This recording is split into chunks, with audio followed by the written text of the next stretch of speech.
Good evening and welcome to It Is a Dark Crusade, Season 2.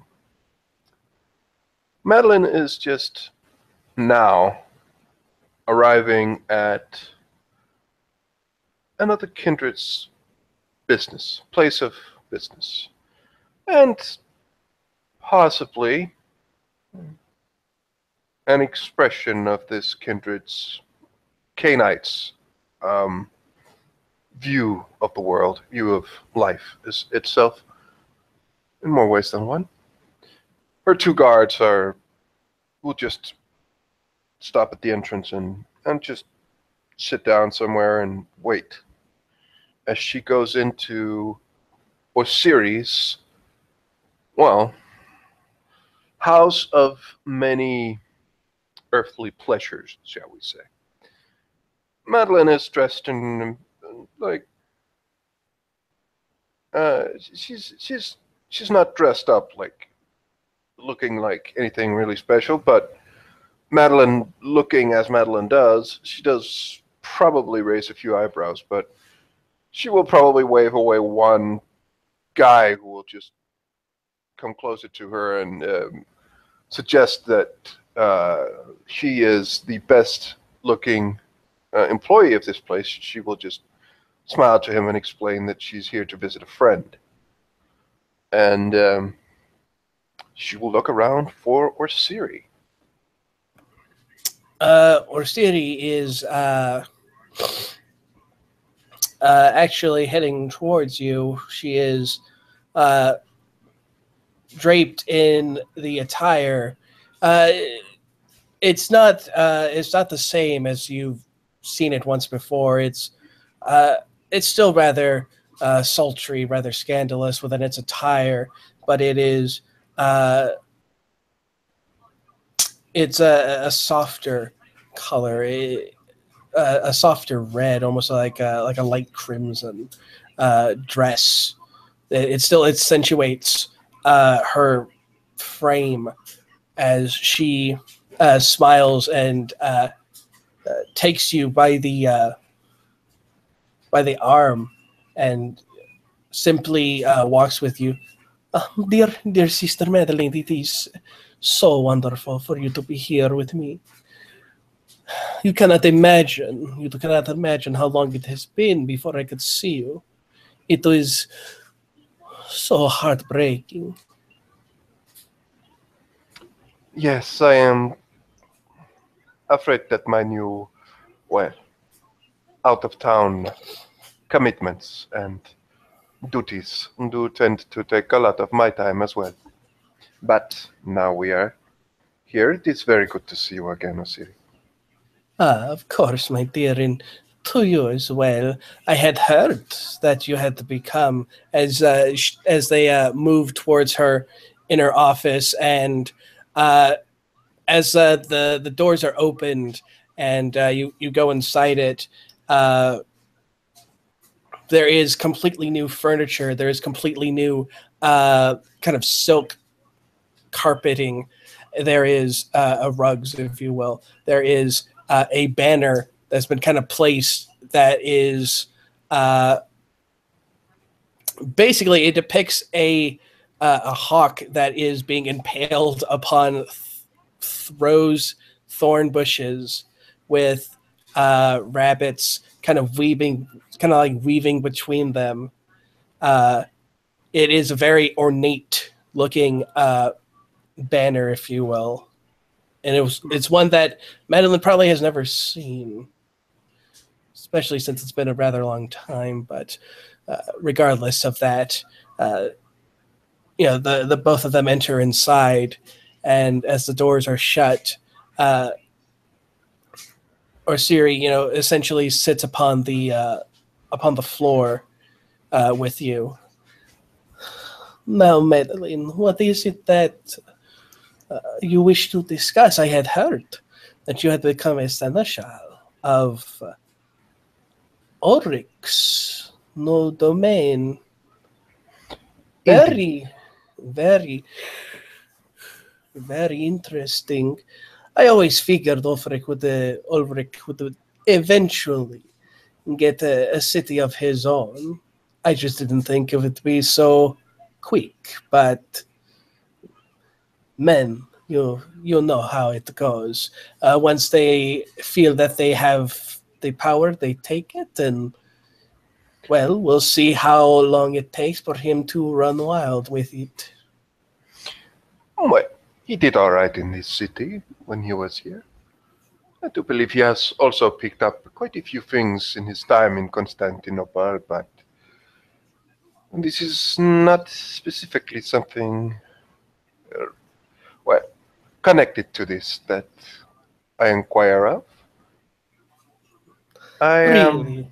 Well, no, I am fairly certain you didn't just come here to chat with me, of course, my dear. I am not blind. well, there is something. There is a town to the northeast of here. It's called Amida. It's, what, several days' travel from here, but it is somewhat close. Nothing in particular. But I have had, well, I suppose it is related. I have had some inquiries and some things regarding, well, some things regarding my new role and some things regarding some other queries I have. I have not been able to gather too much of this city's, well, I know that it is a princedom, but other than that, well, I would like to know as much as possible about this city. Within reason, of course. And I know that you are so very lovely, but you are also very well connected, and you would, well, if you do not know already, you would quickly know. I am certain. She smiles as you say that. So you are wanting me to see if I can get some interesting stories for you. Very. Perhaps, perhaps I can be of service to someone who has been so kind to me for so long. I can certainly do what I can, but with the distance, of course, it will take a few days. Of course. If anything, no longer than a week. I can assure you. Depending on outside things, of course. But there is something that I need of you as well. Wonderful. I was beginning to think that your girls have learned what I can tell them without educating them in a more fundamental and, well, challenging level.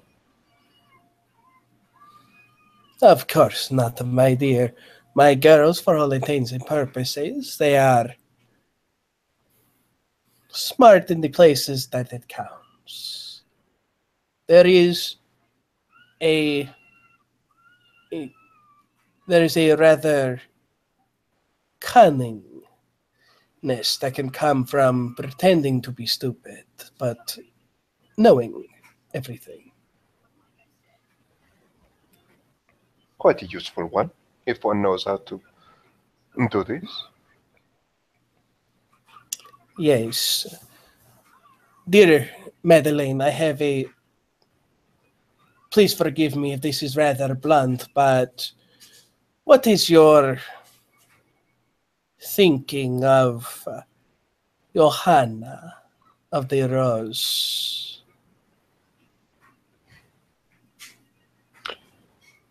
Her affiliations to certain people interest me. She is an odd person, given her road, given her, well, company. I tend to speak a lot with her, for several reasons. And as you say that, she nods at this. Indeed, she is so very interesting, but there is an issue with her. She is, well, you can only expect it of a rose, of course, but her will is so despicable.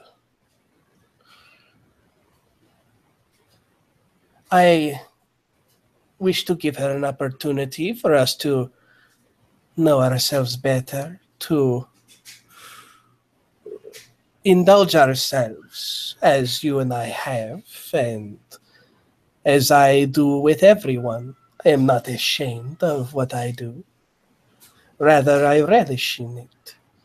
But she did not agree, and it broke my heart, dear Madeleine. And nobody breaks Orsiri's heart.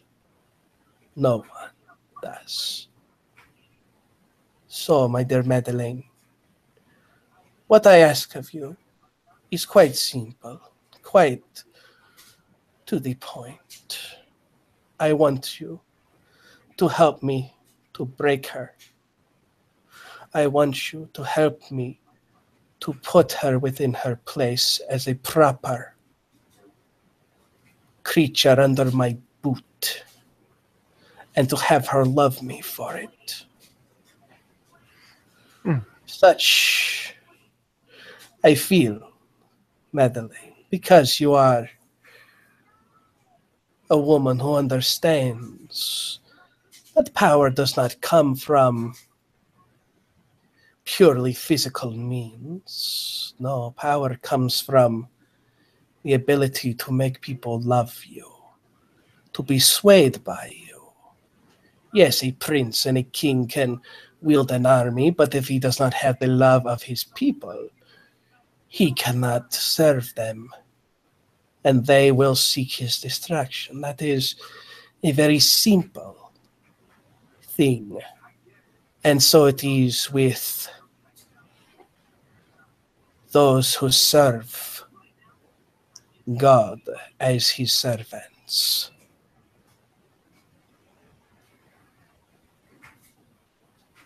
Do you understand my meaning? I do believe I do, but I must. You do realize that she has made a very conscious choice to stray away from the road of sin in her past, yes? Yes, I do understand that, my dear, but I am a creature of pleasure, and is not understanding pain, understanding sin, understanding the inner depravities. Is that not the greatest pleasure of all? Is knowing them and providing them to those who are in need of its lesson. She will not see herself as in need of that lesson. She will not accept it. She will fight you very hard. It will be extremely difficult to convince her of, well, approaching you for anything. She will see you as the direct opposite of what she is now. Yes, but there are ways, I am sure. There are many ways. But if anything, if I cannot break her and make her love me, then I will make everyone else hate her. That to see her in such isolation. Well, That I would be able to do. That I would be able to work with you on. It will she require quite a bit, but she nods and smiles at this.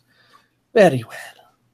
And perhaps if we accomplish this, her friends in high places will desert her, and thus she will be in need. And if she is in need, then who are you, Madeleine, to ignore her cries for help I would and never her do. plea? I would never do such a ghastly thing. I would help her out as I have done here up until now. And she nods at this, of course, Madeleine. And it is only befitting of a seneschal to do so.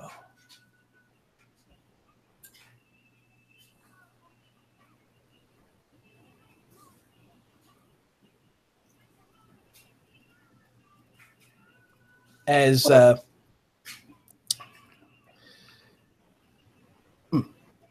as the room goes silent a little bit, as some nefarious plans are being made upon the poor Rose, Orsiri, uh, kind of changes her attitude for a moment. It's no longer scheming. It's no longer as if she's thinking of the ways to break Johanna's spirit and what have you. She instead kind of changes. It changes paths, and she goes. By the way, how is young Irene? She is doing well, especially now that her new sire is a prince. Of course, that means that she has many responsibilities. Quite so. The reason that I ask this, my dear, is because Adu wishes to go to Timaran. He wishes to see her, to explore the city. He has been imploring Azir for many, many whiles, but Azir is still apprehensive. Perhaps he is unsure of the political climate, not from Timaran, but from another place. The city that is in the charge of the Nosferatu.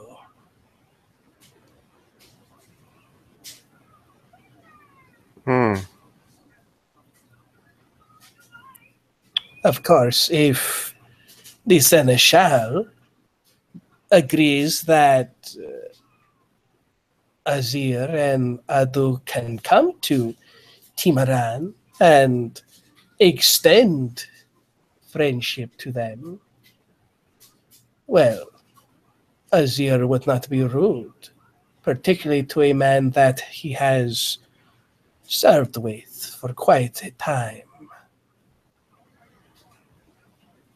Well, as long as they, of course, observe the rules and give the honors due, I could have Of, Irene show them around. of course, my dear. Azir would never disrespect a guest. And Adu, sweet young man as he is, would not wish to embarrass Irene. I know this for a fact. He is rather smitten with her. It is Who is not smitten with poor and Lovely Irene. Of course. He is young, like her. They do not yet understand the way that the heart will turn as they get to be like us.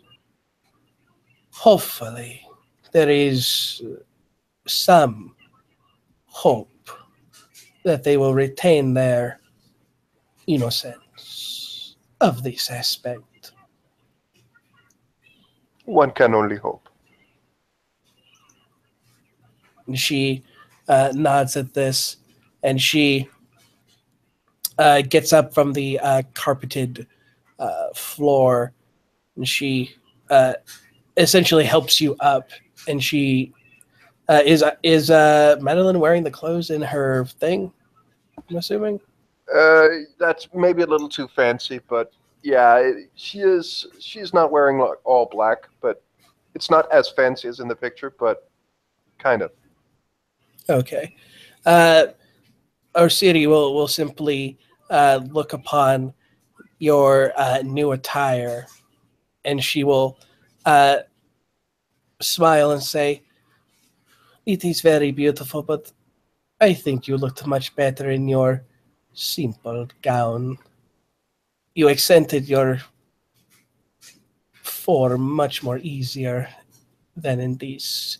But I understand your, well, I understand the need to look professional." After all, I had to make a change to my normal appearance once I acquired this title. Sadly, I would. It is easier to dress myself, and it is takes less time to prepare. If I could only wear my old clothing, but alas. Yes, alas, please. She again takes you by the arm as the two of you leave the privacy of her room, and you both return to the basically the open kind of area where the dancing, of course, and such is being performed. Your guards have been being taken care of rather uh, intimately, as uh, they have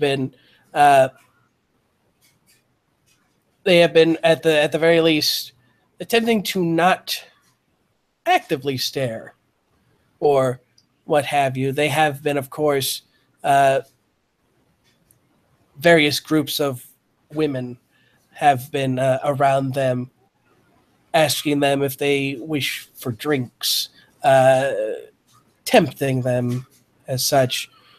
Your guards have been extremely tempted, but they are, of course, they know the duty that they must pertain as Madeline will just go over to the two guards as she comes out. She will just say, "Oh, boys, my boys, please. I have kept you for too long, but tell me." She looks at Orsiri and just says, "My two boys, they have. It has been quite some time since they have had pleasurable company. Might they spend a while here? I will wait for them in return, as they have waited for me." uh, as uh, as you say that, uh, she simply nods and says, "Please, my dear, go. Uh, they can. They are more than welcome to be here."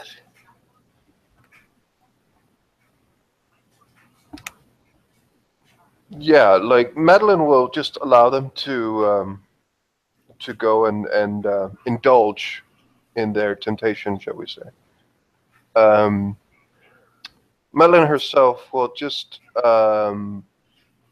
she will just probably small talk with Orsiri? Yes, wait? yes. Small talking, notwithstanding, of course. A figure. I need to see where it is. Let me see. I don't think I have his picture. I don't have his picture. Oh well. I will simply explain. There, a figure who is dressed rather well. He looks to be at the very least an artisan, perhaps someone who serves the nobility. He is dressed in a very light armor, but it's kind of a decorated armor, if you get my meaning. Hmm. It is. It's more like a dress uniform than like a real combat. Yes, essentially, it has been. You could tell that it's been. Uh, you, you could tell that it's been worked by like a person who makes armor. Hmm. But you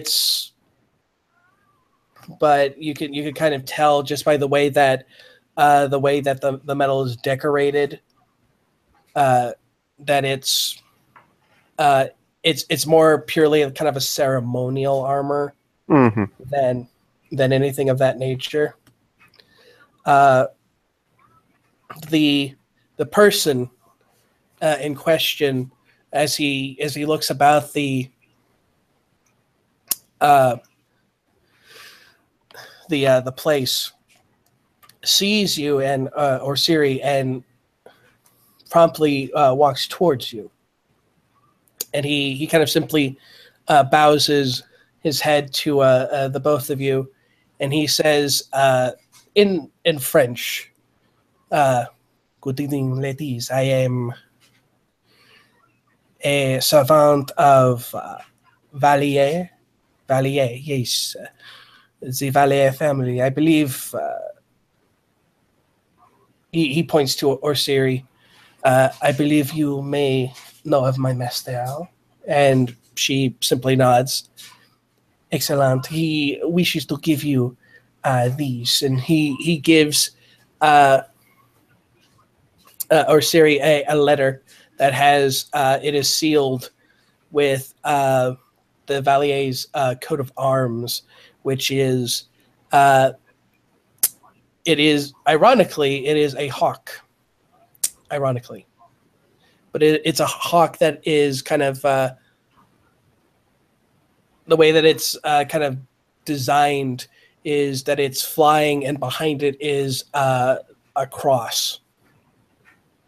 So it's kind of like a thing of that nature. And Orsiri simply nods to him, and he kind of looks at you a little bit longer than perhaps he should. You're uncertain if it is because you are extremely beautiful or if it's for another reason. But We'll just smile and look back at him. he simply kind of bows his head, and he says to you in French, please forgive me. I must go. And he kind of quickly escapes from the place itself. And Orsiri just kind of chuckles a bit. My, it seems that no matter where you go, Madelain, you're always attracting attention from people. Oh, that seems to be the case. I cannot say that I am against such a thing. There are worse things. I am sure you would agree with that. Yes, of course, my dear. Though it is quite strange that a family from would send me a letter, particularly one that had such turmoil with its wedding. Very peculiar. But who can say with the mind of nobility? Am I correct, my dear? Quite so. Hopefully it is not something that she looks is in particular in regards to the wedding. One can only hope that that bit of business is long past us. Yes, of course. As the bit of small talking has kind of commenced from it, your men return to you, and they seem rather flushed. They have indulged themselves proper, it seems, and they of course await your uh, latest command to uh, leave if you desire of it. She does look at them and just. She will actually lean into one of their heads and just whisper something to them, and the person will whisper back something. And she will do the same to the other one. And she just, as she just goes and she will just say, very good, the both of you. Remember this as much as everything else is a part. They both kind of bow their heads as she says this, but we will talk of this later. Come. And as she says that, she will curtsy and say goodbye to Orsiri, and she will leave with her two ghouls. Yes, and as you as you leave with your two ghouls, uh, feeling, I would think, rather conflicted, perhaps, or maybe Madelain feels rather happy. She's going to get information on this city and those involved with it for her gains and for that of Timaran. She is getting closer to an associate and perhaps getting closer to her own decisions on how she wishes to maneuver through her road. And with that, the scene will come to a close. Thank you very much, ST for STing, watchers for watching, and player for playing. Good night.